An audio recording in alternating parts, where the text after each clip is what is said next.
Boa noite, senhores. Tudo bem? Eu me chamo Ian, eu sou profissional de Educação Física, eu sou formado pela Universidade Federal de Goiás. Hoje eu vou estar tendo um tempinho aí para falar com vocês sobre uma coisa que eu venho estudando há um tempo já, que é o cuidado com o corpo na perspectiva cristã, né? A gente às vezes tem um pouco de dificuldade para lidar com isso, pela relação que a gente tem com a carne, mas eu acho que a Bíblia tem muita coisa legal para falar sobre a gente, sobre como cuidar da nossa saúde. Pode passar, Gustavão.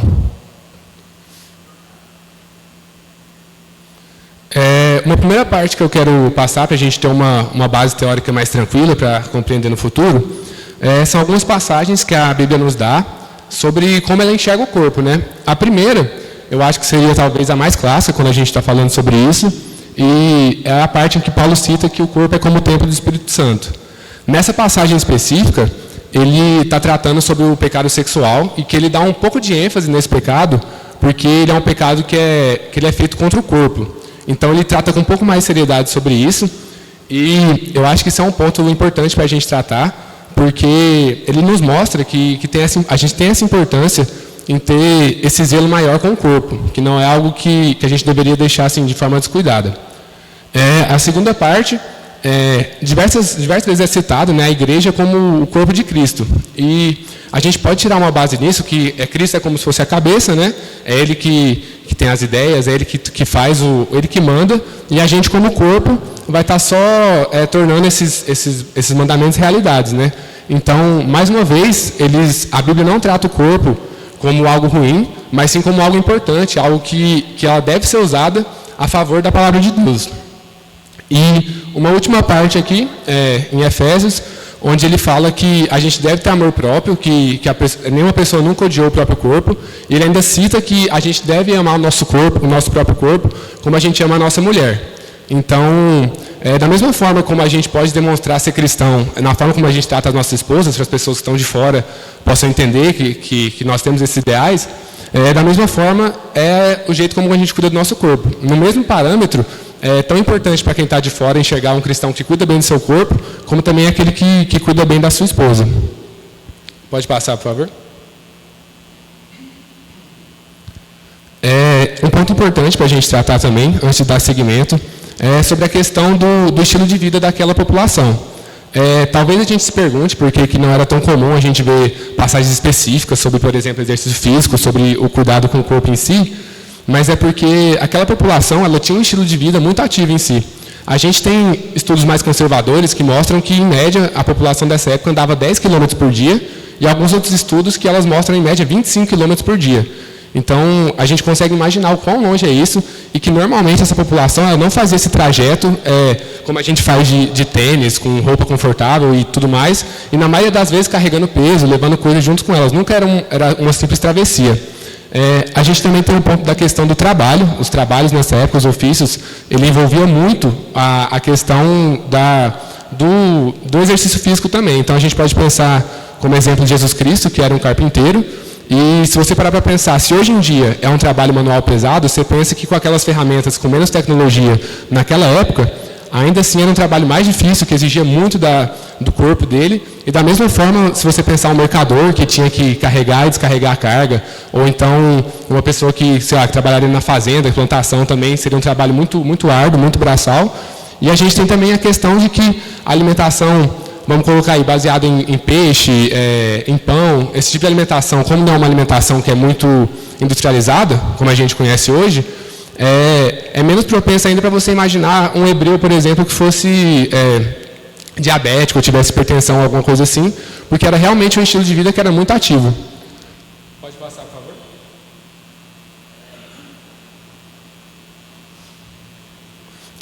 E já partindo desse ponto, eu gostaria de falar sobre a questão do nosso corpo para cumprir o propósito de Deus. Às vezes a gente pode menosprezar isso, mas a gente tem diversas passagens na Bíblia que vão tá mostrando quão importante o corpo é para a gente cumprir o nosso propósito. A gente tem uma passagem em Salmos onde Davi fala sobre a relação de louvar com todo o corpo. Então, Davi já tinha esse conhecimento que ele poderia usar o corpo dele para louvar a Deus, e que não só poderia, como deveria também fazer isso. A gente tem a questão, quando Paulo fala para Timóteo que ele não beba só água, que ele beba vinho também, hoje em dia os estudiosos entendem isso, que muito provavelmente Timóteo estava tendo problemas gastrointestinais, provavelmente relacionado com a água daquele local que não fosse, talvez estivesse infectado, alguma coisa assim. Então, os estudiosos entendem que essa relação de tomar vinho foi uma saída de Paulo para o tratamento dessa dor, dessa doença que ele estava no momento. E eu trouxe essa passagem para a gente entender que, como cristãos, a gente acredita no milagre, a gente devemos acreditar nisso, a gente vivenciou muitas vezes, mas algumas coisas, alguns problemas, eles podem ser resolvidos de forma mais simples. Uma simples atitude, aqui no caso, beber vinho, ou, por exemplo, exercício físico, a melhora da alimentação, ela pode ser a solução para diversos problemas que a gente acaba enfrentando. E por último, aqui também Paulo, ele fala sobre a questão do controle do próprio corpo. Ele se compara a um boxeador na passagem, fala que ele tem lutado contra o próprio corpo para controlar o próprio corpo dele, porque assim como as pessoas que ele pregou, né, que ele converteu, que ele não quer dar o exemplo contrário do que ele faz. Então aqui é mais uma passagem onde a gente entende o quão necessário é a gente ter o autocontrole do nosso corpo. Na maioria das vezes, você não vai acordar 6 horas da manhã querendo fazer atividade física, querendo se alimentar bem, ou sair para correr no frio, ou coisa do gênero, mas é um autocontrole. Você tem que lutar contra a carne, você tem que fazer porque você entende que faz bem para você, que é um cuidado com o seu corpo, que é um instrumento para realizar o seu propósito. Pode passar? Eu queria trazer esse exemplo, que eu acho que talvez encaixe muito bem com o que a gente está tratando hoje. Robert Murray, ele era um pastor que era escocês, e ele, uma missão que ele foi fazer, ainda como pastor, ele viveu um avivamento muito grande dentro de uma igreja, e assim que ele teve esse avivamento, essa experiência, ele compreendeu, ele teve o insight de que o propósito dele não era a relação pastoral, mas sim o ministério, na relação de missões e coisas do gênero. E 2 semanas depois, a biografia dele relata que, em média, 2 semanas depois, ele foi acometido de tifo, que é uma doença que comumente é passada através de piolho, né? Ele foi acometido por tifo e veio a falecer. Então, nessas semanas próximo da morte dele, ele falou essa frase que virou uma máxima, que é: Deus me deu um cavalo e uma mensagem. Eu matei o cavalo e agora não posso levar a mensagem. Ele está fazendo uma referência como se o cavalo fosse o corpo dele, né? E muito provavelmente a gente consegue entender que a morte dele poderia ter sido evitada por questões de cuidado mais com a higiene, né? Que a relação do tifo, ela tem isso, então por cuidado com a higiene na época, ela poderia acometer a pessoa de tifo. Então a gente consegue entender por aqui que ele enxergou que se ele tivesse cuidado melhor do corpo dele, talvez ele tivesse conseguido cumprir o propósito que ele enxergou ali, que era de, provavelmente, avivamentos de outras igrejas, então de ministérios que ele deveria realizar. Então a gente pode trazer isso para a gente e pensar no ponto do quão bem a gente está cuidando do nosso corpo, que, como Paulo fala, não é nosso, quando ele fala que Deus pagou o preço pelo nosso corpo. Esse corpo não é mais nosso, então quão bem a gente está cuidando desse corpo para poder levar a mensagem de Deus aonde Ele quer que a gente leve, para cumprir esse propósito que Ele tem para a gente. Pode passar? E aqui eu vou puxar um pouco a sardinha para o meu lado, para falar um pouco sobre a relação do exercício físico no cuidado do corpo. A gente já tem evidenciado hoje que o exercício físico, ele é tratamento e prevenção para mais de 30 doenças crônicas, por exemplo, câncer, hipertensão, diabetes, enfim, diversas doenças. E o que a gente tem de referência hoje não é um volume muito alto de exercício. Então, por exemplo, a OMS, ela coloca aqui em média, para você colher os benefícios do exercício físico, para você estar protegido de acordo com os exercícios, você precisaria de 150 minutos de atividades semanais, ou seja, poderia ser 50 minutos 3 vezes por semana, você conseguiria bater essa meta e estar ali protegido no quesito de exercício físico, ou então 75 minutos de um exercício que fosse mais intenso. Então, caso você trabalhe com um exercício que tem intensidade mais alta, 25 minutos, 3 vezes por semana, seria o suficiente para você também estar colhendo esse benefício. Eu vou mostrar para vocês alguns artigos agora, mas já dando uma palhinha sobre isso, a gente tem muitos estudos que mostram que existe uma relação de bola de neve no exercício físico com outros hábitos saudáveis.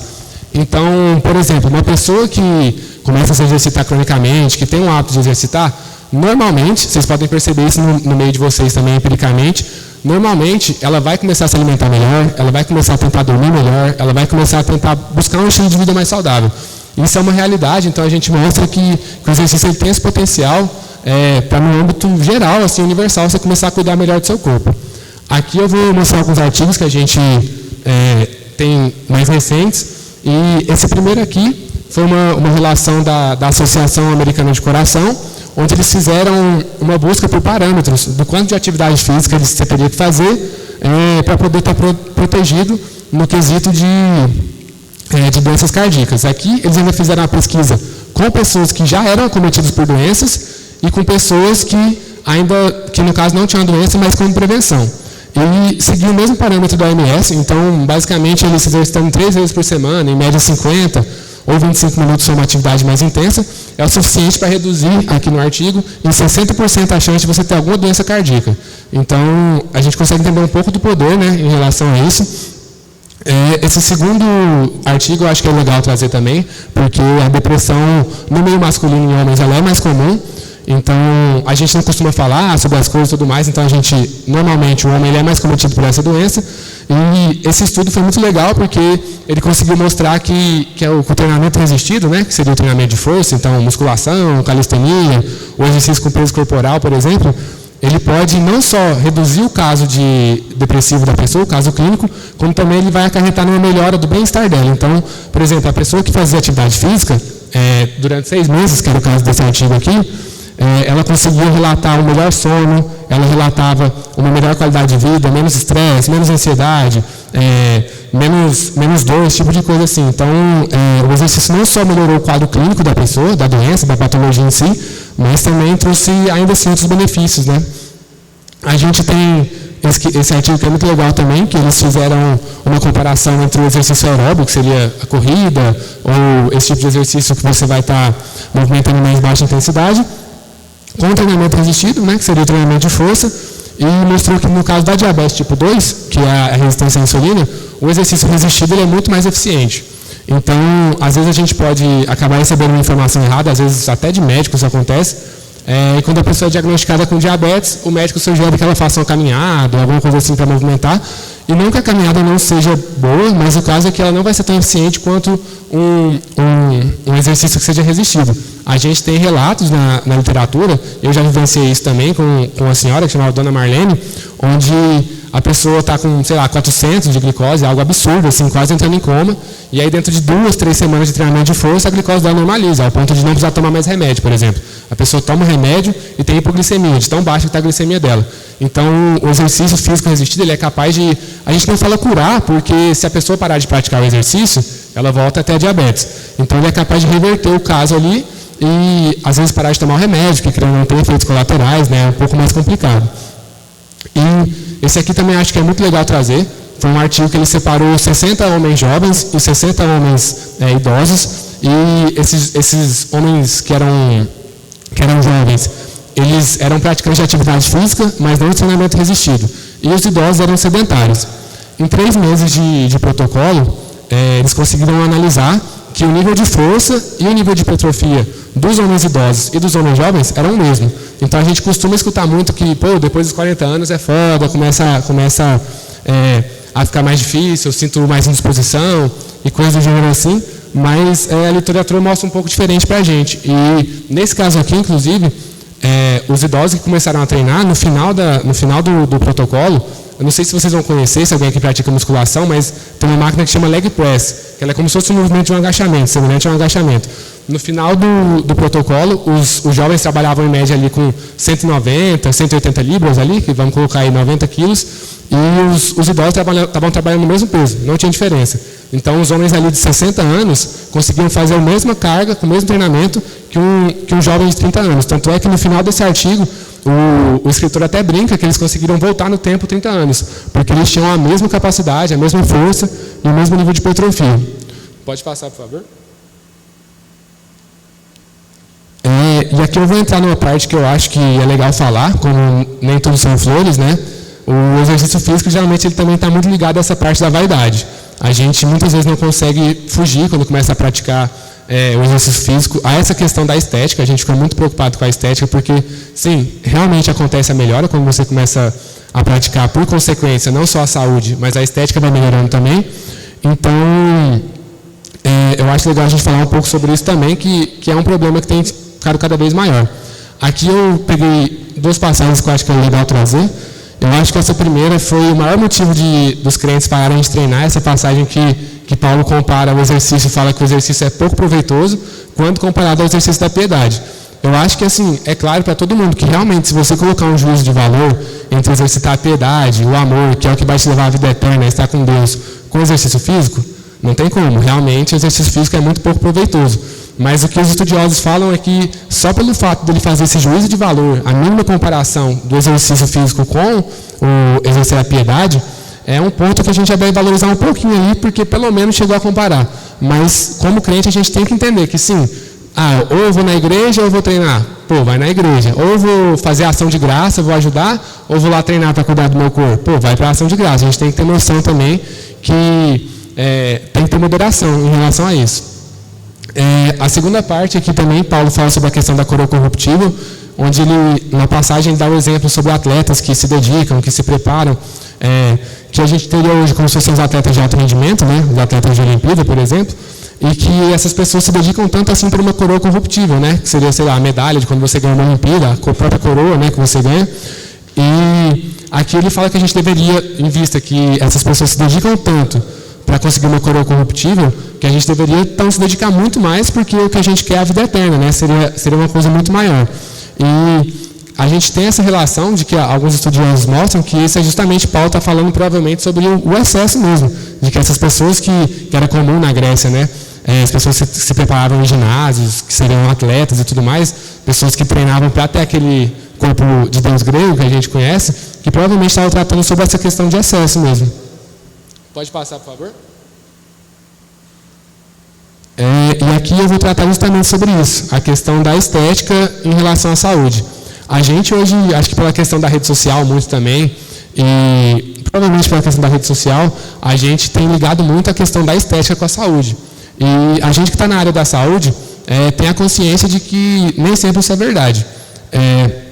Por exemplo, eu não vou dizer que uma pessoa obesa pode ser saudável, porque a obesidade em si ela é catalogada como uma doença. Então seria contraditório você falar que uma pessoa pode ser saudável, porque a obesidade ela é sim uma doença e ela está ligada a diversas outras doenças, a mortalidade.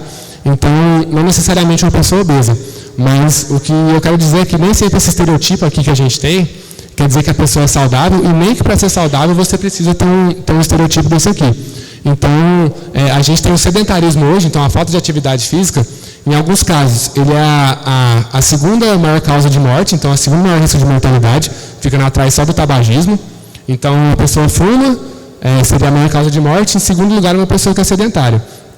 Em alguns outros estudos, ele entra em quarto lugar, está no tabagismo em primeiro lugar, doenças cardíacas em segunda, a diabetes em terceiro, e o sedentarismo vindo em quarto. A gente costuma colocar como segundo, porque o sedentarismo está estritamente ligado à diabetes, à hipertensão, doenças cardíacas.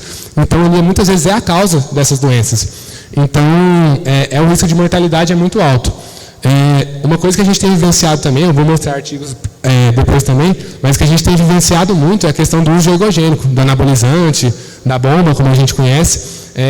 Tem se mostrado cada vez mais perigoso para a gente. Essa semana saíram 2 artigos, um com um fisiculturista, que fisiculturista é atualmente o atleta que mais morre precocemente. Não sei se já viram competição de fisiculturismo hoje em dia, mas assim, tá absurdo, os caras estão usando anabolizante à torta e à direita. E a questão de que o anabolizante está muito ligado à doença cardíaca, a câncer também, a outras coisas, mas que doença cardíaca, assim, é quase uma certeza que a pessoa que faz o uso ergogênico vai ter. E a gente está vivenciando muito também, como a galera conhece como o Mounjaro, o Ozempic, talvez, esses remédios que é um remédio que foi feito para diabetes, e para isso ele funciona muito bem, é muito legal, mas a galera tem usado indiscriminadamente para emagrecer. A gente já tem estudos mostrando assim, diversos problemas que vêm do uso de Ozempic, Mounjaro, esses remédios desse estilo, como problema gastrointestinal, problema de falta de absorção de vitamina, que no futuro provavelmente vai arrebentar com a vida dessa galera que usou. Então, eu tenho até um professor que brinca que, por exemplo, o anti-inflamatório, que funciona muito bem, ele é o mesmo anti-inflamatório desde que o mundo é mundo. E esses remédios todo mundo está lançando novo, justamente porque não funciona. Ele vem, a galera fica um ano usando, aí vem cheio de colateral, efeito rebote, a galera não, aí usa outro nome, mas é o mesmo remédio, só que ele não funciona. Pode passar, por favor? Aqui esses são alguns estudos que eu trouxe para a gente trazer uma relação com essa questão da busca excessiva pela estética. E esse primeiro estudo aqui é a relação de mortalidade de usuários de anabolizante. E, basicamente, para a gente não perder muito tempo, você tem 50% a mais chance de morrer se você fizer uso de hormônio. É basicamente isso. Você vai, muito provavelmente, ter um problema se você fizer uso de esteroide. Aquilo ali é um estudo muito legal, que ele traz a relação de uma vida sedentária com a qualidade de sono. E aqui, justamente, eles avaliam algumas questões, por exemplo, a pessoa que tem uma AMC de sobrepeso, mais uma vez, sobrepeso não é obesidade, sobrepeso não chega a ser uma doença, é só a questão mesmo da gordura corporal, e pessoas que têm uma AMC normal, e aqueles que são praticantes de atividade física, independente de AMC, têm uma qualidade melhor de sono. A gente hoje em dia sabe que o sono assim, ele é primordial para a saúde do ser humano, então, para evitar diversas doenças, por exemplo, Alzheimer, Parkinson, doenças neurodegenerativas em geral têm muita ligação com o sono desregulado. Então, como eu falei no começo, o exercício físico ele é uma cascata, que ele vai corrigir diversos problemas que tem na vida da pessoa, então pode ser um cuidado específico que a gente pode ter. Esse terceiro estudo aqui também é muito legal.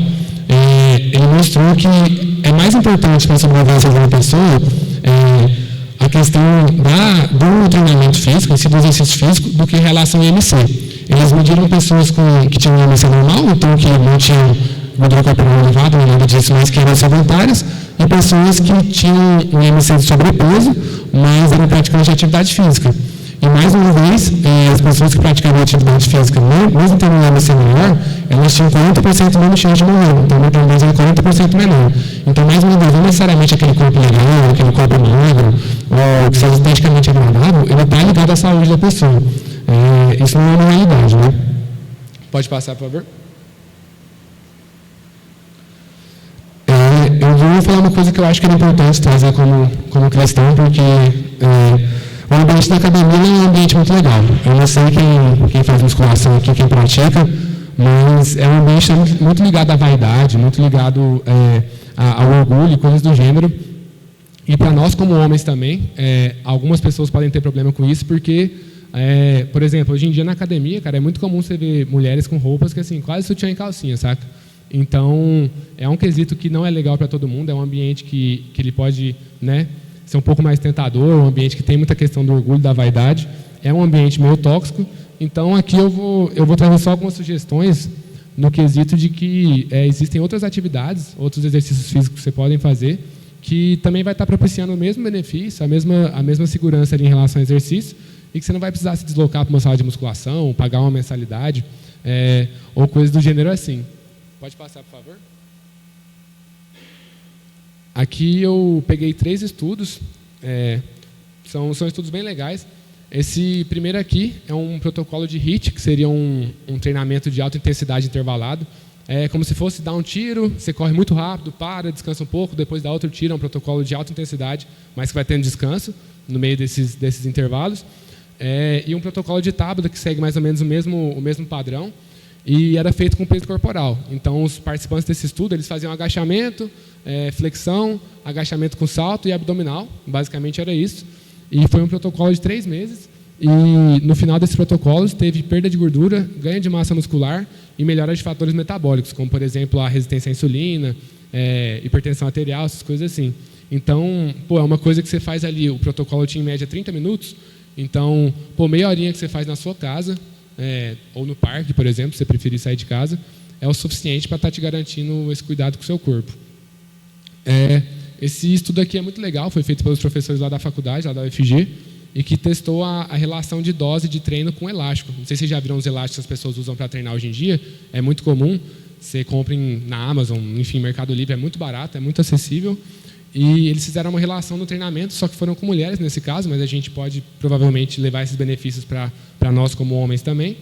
E eles testaram a dose de treinamento ali, então eram 6 séries semanais, é um volume muito baixo, então vamos supor, você vai treinar costas, você faz 6 vezes lá, de barra, por exemplo, e é isso, vai para casa descansar. E depois você volta lá para a perna, faz 6 agachamentos, vai para casa descansar. Um volume muito baixo, e aqui eles tiveram melhoras em tudo que foi avaliado, questão de gordura corporal, questão de massa muscular, a relação metabólica também. Então, mostrando que, mais uma vez, você não precisa de um treino muito longo, ou de estar na musculação, ou dentro de uma academia, para poder estar cuidando do seu corpo.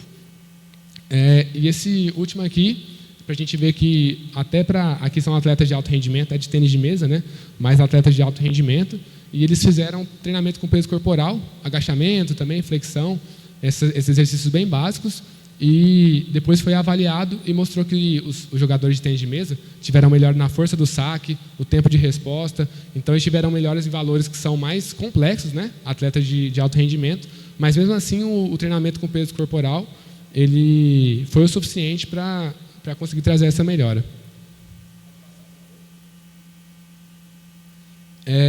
Já quase terminando, eu gostaria de falar sobre a questão que talvez a gente às vezes não pensa muito, mas a questão da saúde no Ministério de Jesus Cristo.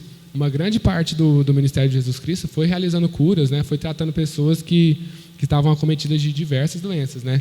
Mais uma vez, muito provavelmente naquela época não existiam pessoas com diabetes tipo 2, porque a alimentação era diferente, as pessoas eram muito ativas. A hipertensão também, provavelmente, muito difícil existir uma pessoa naquela época pela questão do estilo de vida, da alimentação. Mas diversas outras doenças, Jesus Cristo trabalhou com a cura, o que, de certa forma, mostra para a gente que a doença em si, né, o estado da gente estar enfermo, ele não tem a ver com, provavelmente não tem a ver com o plano de Deus para a gente. Em alguns casos, sim, mas o que eu quero dizer é que Deus esperou da gente que a gente estivesse saudável, quis isso para a gente, né, que as pessoas estivessem saudáveis. Então, se a gente pode fazer isso de alguma forma, se a gente pode tentar, pelo menos, estar saudável, eu acho que é legal a gente tomar cuidado. E falar sobre a relação do milagre. A gente, como cristão, a gente acredita no milagre, a gente ora pelo milagre, a gente espera isso, mas assim, o maior milagre, o maior presente a gente já recebeu, foi a salvação. Então, muitas vezes, pode ser um pensamento egoísta, se você parar para pensar que assim, Deus pagou o preço por você, pelo seu corpo, e aí você vai não cuidar do seu corpo, se alimentar mal, não fazer exercício físico, para lá no final, quando tudo isso que você plantou chegar a uma doença ou alguma coisa assim, você achar, por exemplo, que existe a obrigação de um milagre. E, mais uma vez, o maior milagre, o maior presente já nos foi dado, que foi a salvação. Então, se a gente ganhou esse corpo, se a gente pode tomar conta disso, eu acho que faz sentido para nós, como cristãos. E, para a gente finalizar, eu queria trazer uma frase que eu acho que talvez vai condizer com o que a gente estava tratando aqui, que é em Eclesiastes, quando fala, né? Portanto, não seja bom demais, nem sábio demais, porque se matar, mas também não seja mal demais, nem tolo demais, porque você iria morrer antes do necessário. E com tudo que a gente vem tratando aqui, que a gente vem falando nesse processo, eu acho que a ideia é essa. Se você pode cuidar do seu corpo, se você pode ter um corpo mais preparado, mais saudável, um corpo mais forte, que pode te ajudar a realizar a obra de Deus, que não vai ser um peso para você, mas sim te ajudar, a gente tem que tomar esse cuidado. Por que a gente vai morrer antes do necessário, né? A gente viu o exemplo de um pastor que, assim que ele teve o estalo ali do que ele deveria fazer, ele faleceu por uma falta de cuidado. Isso a gente também não está imune a isso pode acontecer. Então, quanto mais a gente puder se preparar, quanto mais forte nosso corpo pode ficar, quanto mais saudável a gente puder estar para poder realizar o plano de Deus para a gente, melhor vai ser, né? Então, agradeço vocês aí. Qualquer dúvida, se alguém quiser tirar, pode ficar à vontade.